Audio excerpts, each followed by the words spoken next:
saya akan memaparkan jawaban UTS mata kuliah praktek bisnis pendidikan. Jadi video ini adalah untuk memenuhi tugas praktek bisnis pendidikan sekaligus untuk menambahkan wawasan mengenai hubungan pendidikan agama Islam dengan entrepreneurship pendidikan di era modern dan digital saat ini. Jadi apa hubungan antara prodi pendidikan agama Islam dengan entrepreneurship pendidikan? Jadi program studi pendidikan agama Islam memiliki hubungan yang sangat erat dengan entrepreneurship pendidikan karena keduanya saling mendukung dalam membentuk pendidik yang tidak hanya unggul secara intelektual dan spiritual, tetapi juga kreatif dan mandiri secara ekonomi dalam konteks PAI. Jadi mahasiswa dipersiapkan untuk memahami ajaran Islam secara mendalam sekaligus mampu mengimplementasikannya dalam kehidupan pendidikan dan sosial.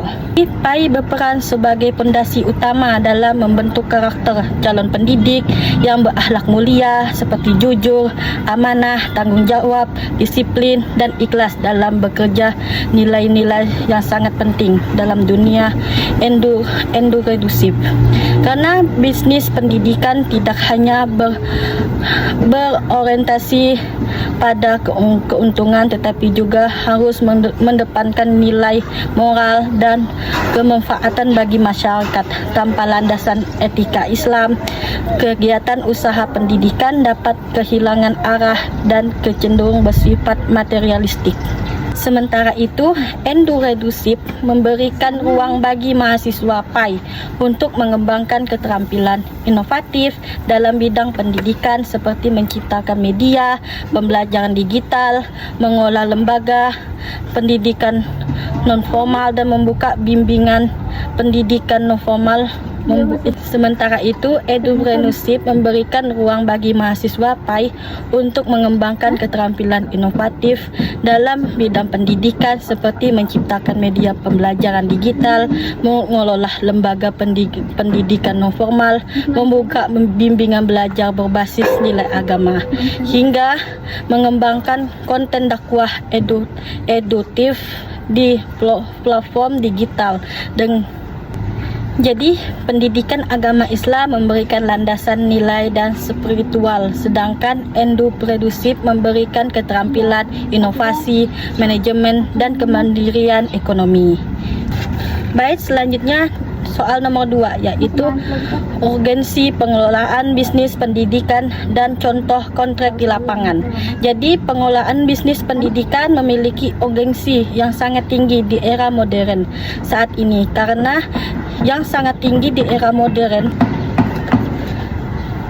pendidikan tidak lagi dipandang hanya sebagai aktivitas sosial tetapi juga sebagai sektor layanan yang membutuhkan manajemen profesional.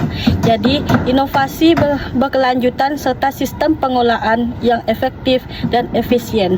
Tanpa pengelolaan yang baik, lembaga pendidikan akan sulit berkembang dan tidak mampu bersaing dalam menghadapi tantangan globalisasi dan perkembangan teknologi. Jadi, urgensi yang pertama adalah untuk menjaga kualitas layanan pendidikan agar tetap optimal dan relevan dengan kebutuhan peserta didik. Yang kedua itu, pengelolaan bisnis pendidikan diperlukan untuk memastikan berkelanjutan finansial lembaga. Sehingga operasional pendidikan dapat berjalan secara stabil.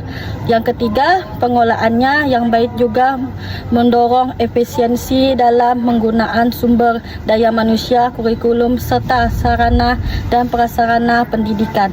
Yang terakhir itu, yang keempat, hal ini juga membuka peluang terciptanya lapangan kerja baru di sektor pendidikan baik formal maupun non formal. Jadi ada contoh di kontrak di lapangan dapat dilihat pada lembaga. Contoh kontraknya di lapangan dapat dilihat pada berbagai lembaga pendidikan modern, misalnya platform bimbingan belajar online seperti Ruang Guru yang mengelola pendidikan berbasis teknologi digital dengan sistem pembelajaran. teknologi digital dengan sistem pembelajaran yang struktur dan profesional. Selain ini, terdapat PTQ model yang tidak hanya mengajarkan membaca Al-Quran, tetapi juga menggunakan media interaktif dan sistem manajemen pembelajaran yang lebih tata. Contoh lainnya juga adalah sekolah sistem Islam terpandu yang menggabungkan kurikulum umum dan agama dengan manajemen profesional, termasuk dalam aspek keuangan, pemasaran, dan pengembangan sumber daya manusia. Jadi hal ini menunjukkan bahwa pendidikan saat ini telah mengembangkan menjadi industri jasa yang memerlukan strategi bisnis yang baik tanpa meninggalkan nilai-nilai pendidikan. Jadi soal nomor 3 yaitu peluang bisnis pendidikan dipilih dan alasannya. Jadi salah satu yang saya pilih adalah bisnis pendidikan yang dipilih adalah pengembangan konten pembelajaran pendidikan agama Islam yang berbasis digital yang melalui media sosial seperti YouTube, TikTok, dan Instagram. Jadi peluang ini sangat relevan dengan perkembangan zaman, terutama di era digital, di mana proses pembelajaran tidak hanya terjadi di ruang kelas, tetapi juga melalui platform online yang mudah diakses oleh masyarakat luas. Jadi alasan utamanya memilih peluang ini adalah karena kebutuhan masyarakat terhadap pembelajaran agama yang mudah, menarik, integratif semakin meningkat. Di kebutuhan masyarakat terhadap pembelajaran agama yang mudah, menarik, interaktif semakin meningkat. Banyak peserta didik saat ini lebih tertarik belajar melalui media visual dan audio dibandingkan metode konvensional. Karena itu, modal yang dibutuhkan relevan kecil karena hanya membutuhkan perangkat sederhana seperti iPhone, koleksi internet, dan kemampuan koleksi konten secara kreatif. Keunggulan lainnya yaitu kejangkauan. Jadi keunggulan lainnya adalah jangkauan audio yang sangat luas tanpa batas geografis, sehingga materi pembelajaran dapat diakses oleh siapa saja, kapan saja. Hal ini juga sangat mendukung penyebaran nilai-nilai Islam. Jadi hal ini sangat mendukung penyebaran nilai-nilai Islam secara lebih efektif di era digital. Jadi implementasi dari bisnis ini dapat berupa pembukaan video, pembelajaran pendidikan agama Islam seperti fikih, akidah, akhlak, serta animasi edukasi Islam, kelas online, interaktif, hingga pembukaan e-book atau modul digital Islami yang dapat dijual atau dibagikan secara grafis.